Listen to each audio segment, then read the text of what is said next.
for one, am grateful, Mrs. Bush, that they are finally bringing civilization to this savage land. I could not agree with you more, my dear. My daddy settled this land, and I know he'll be looking down on us, pleased at how we help the natives. Yes, they've lost their land, but they've gained access to heaven.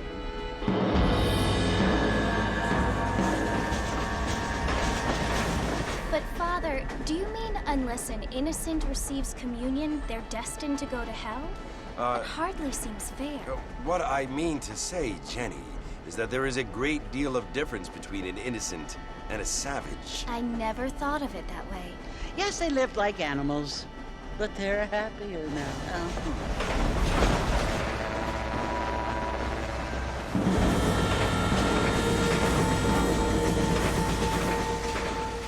Not only do people now have motor cars, Father, but I heard that pretty soon we will be able to fly. No, only angels can fly, Jenny. No, apparently people can fly. Didn't you hear? Out in Kansas, a man even got a car to fly. I hardly think so, Jenny.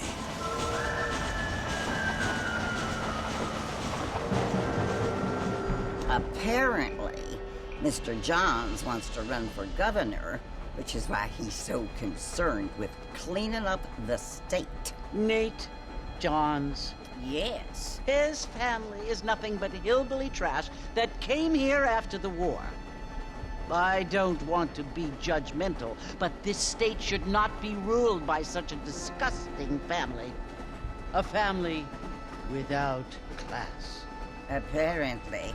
The Johns family have made a lot of money, and he has a lot of friends in politics. Mrs. Bush, money isn't everything. There are many things that money cannot buy. It seems that money can buy voters, though.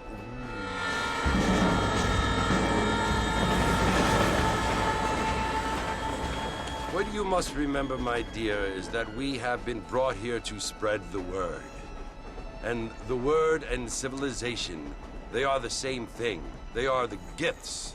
It is the opportunity we have, the chance to live among people who are decent and who do not kill each other, and who let you worship in peace.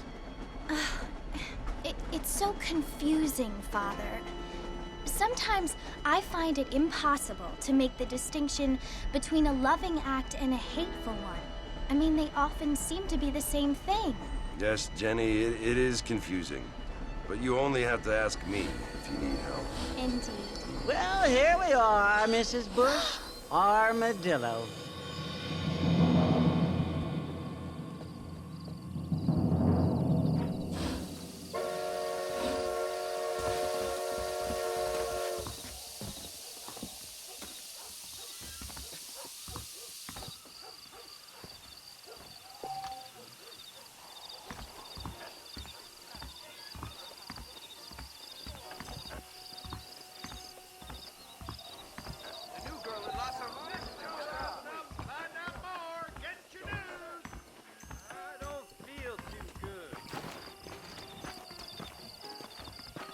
Hola.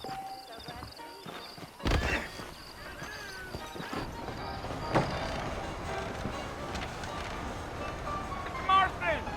Mr. Marston, over here!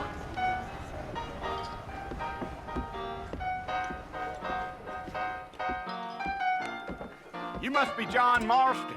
Sometimes. I'm Jake. Your friends from Blackwater hired me to guide you. They ain't my friends, but pleased to meet you, Jake. I got the horses saddled up and ready out front.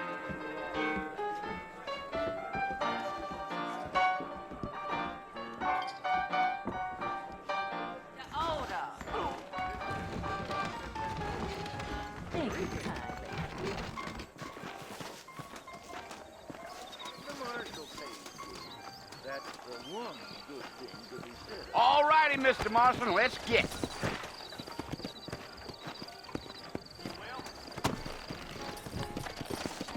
Easy on the spurs now. We don't need to draw undue attention.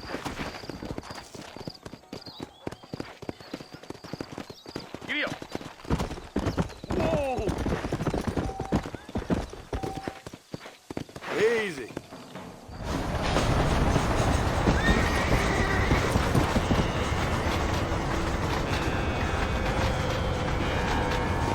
So it's Fort Mercy you want to visit? That's right. Ain't taking nobody up to the fort in a long time. Strange place for a decent fella to want to visit, if you don't mind me saying. Who said I was a decent fella? It's been abandoned for years now. Folks say it was built during the Mexican War. What kinds of soldiers around back then? Why'd they leave? Well, I ain't entirely sure.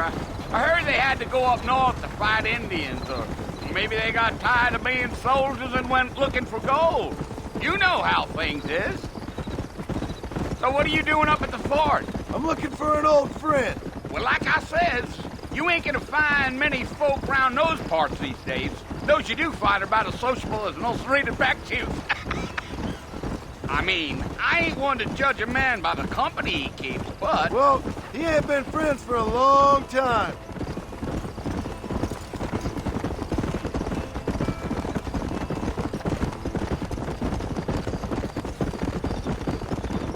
Are you planning on spending any time in Armadillo, Mr. Marston? I doubt it. I ain't planning on staying very long. Well, if you're fixing for some female company, you can do a lot worse than Armadillo.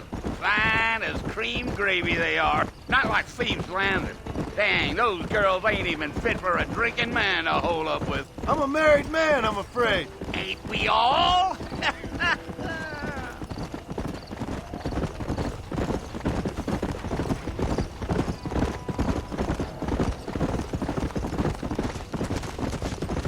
Yeah, so it was the marshal who hired me. Lee Johnson, do you know him?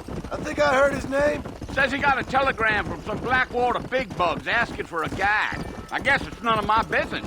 That's right. Deal.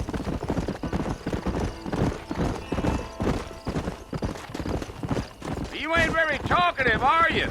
Nope. I'm just chewing the dog, mister. It's how I am. I don't mean nothing by it. Trust me. There's things you're better off not knowing.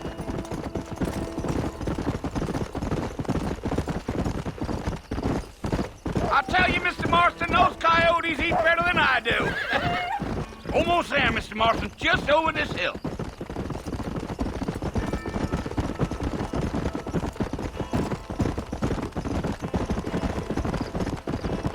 Whoa, now. Whoa. Listen, mister. This here is what's left of Fort Mercy. Some gang rode in and took the place over. So I understand. This is where we part ways, friend. You have yourself a good time.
Bill! Bill, I've come for you! Bill Williamson! Come out here right now! Go away now, John. Don't make me kill you. Nobody needs to kill anyone, Bill. You must think I was born yesterday. You always did think I was an idiot. That ain't fair, Bill. You were as my brother. I've come to try to save you. Oh. Do I look like I need saving? Bill, please. They want to kill us all. I can help you.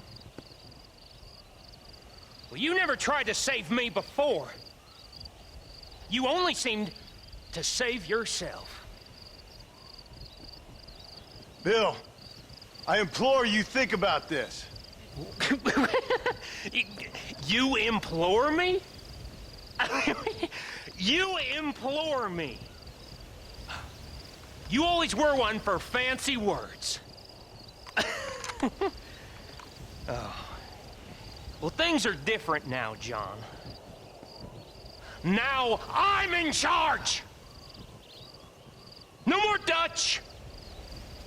And no more you. Implores. I implores you to go back and tell them to send someone just a little bit more impressive next time. Well? Oh. Poor John.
Well, you're alive.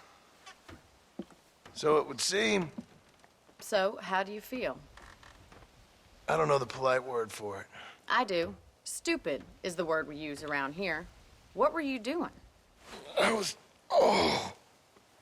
doing something stupid. Well, you'll be okay. Once you didn't die, the doctor said you'd be fine. He got the bullets out a couple days ago. Good. It cost us $15. I'm sorry, madam.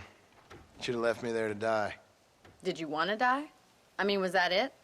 Was that why you went straight out to Fort Mercer and picked a fight with the worst bandit in the county?